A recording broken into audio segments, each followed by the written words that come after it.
عمرك سهرت تعاتب كده حد في خيالك مش موجود، وعمال تتكلم وتعمل حوارات بينك وما بينه؟ أو كسبت خناقة كبيرة قلت فيها كل ردود قصف الجبهة اللي انت تعرفها، وكنت قوي والناس كلها واقفة بتسقف لك على اللي انت عملته، مع ان في الحقيقة انت كنت في نفس الموقف الصبح في الواقع ومعرفتش تعمل أي حاجة، وكنت واقف ساكت ومش عارف ترد. انت مش لوحدك، ولا ده جنان، ولا ده خيال واسع. دي متلازمة موجودة عند ناس كتير جدا، اسمها متلازمة جوسيكا. جوسيكا باختصار يعني إدمان الحوار الداخلي. يعني باختصار عقلك كده بيعمل مسرحية كاملة، انت فيها المؤلف والمخرج والممثل اللي قدامه والمشاهد الوحيد.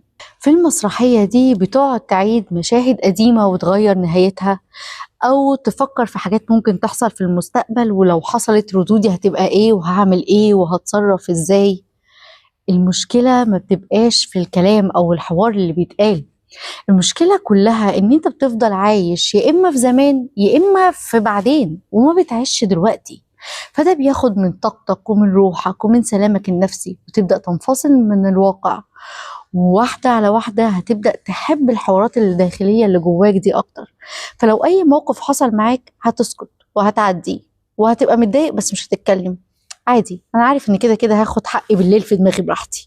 أنا عارفة إنك بتعمل أو إنك بتعملي كده علشان حاسة إن أنتي ما خدتيش حقك كفاية في الموقف اللي أنتي كنت فيه، أو إن أنتي ما عندكيش ثقة بنفسك كفاية إنك تتصرفي جوه الموقف نفسه، او عشان عايزه تامني نفسك من اي موقف جاي تبقي مستعده له وعارفه انت هتعملي ايه وتردي ازاي، عشان لا تتحرجي ولا تتكسفي. مع ان يعني اغلب الظن انت برضه بتتحرجي وبتتكسفي وما بتعرفيش تعملي حاجه، عشان انت متعوده انك تفكري بدماغك بس وتعملي حوارات في دماغك بس، وما تواجهيش في ارض الواقع. الفكره بس كلها ان عقلك بيحافظ عليكي بالطريقه الغلط، بيحرمك من النوم ومن الراحة، وبيخليكي ما تجهديش انك بجد تحلي مشاكلك في الحقيقة، وتحاولي تبقي قوية وتحاولي يبقى عندك ثقة بنفسك وعندك سرعة بديهة وتتصرفي في الموقف نفسه. فعقلك بيعمل حيلة دفاعية، ان بدل ما احس كده ان انا نمت وانا مهزومة ومتضايقة ومش تمام ونفسيتي مش كويسة، طب انا هعدل الموقف في دماغي، او هعمل احتياطاتي للي جاي في دماغي وبس. وعلشان تخلص من الدوامة دي، اعرف ان ربنا بيحب لنا السكينة والهدوء، لكن الشيطان هو اللي بيحب ان انت تفضل عايش في حزن وفي قلق وشايل الهم وبتندم على كل حاجة فاتت. ربنا عز وجل قال: لكي لا تأسوا على ما فاتكم ولا تفرحوا بما آتاكم. يعني ربنا بيعلمنا ان اللي فات مات، والرزق كده كده مكتوب.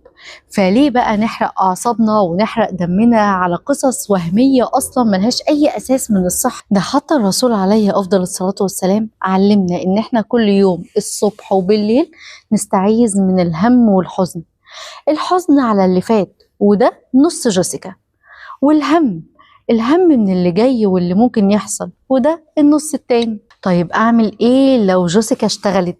إزاي أوقف الفيلم ده بدري بدري؟ هتعملي 3 خطوات. أول قاعدة هي قاعدة ال5 ثواني، إن أول ما يجيلك خيالات وأفكار وتبدأي الحوار، عدي من 5 ل1، عدي بالعكس، وبعدها وقفي الخيالات وقومي اتحركي من مكانك. امسكي موبايل بس شغلي فيديو حاجة كده تسرحي معاها وتركزي، فيديو مهم تركزي فيه. قومي اتحركي في البيت، قومي اعملي اي حاجة، قومي اتكلمي مع حد، اتصلي بحد.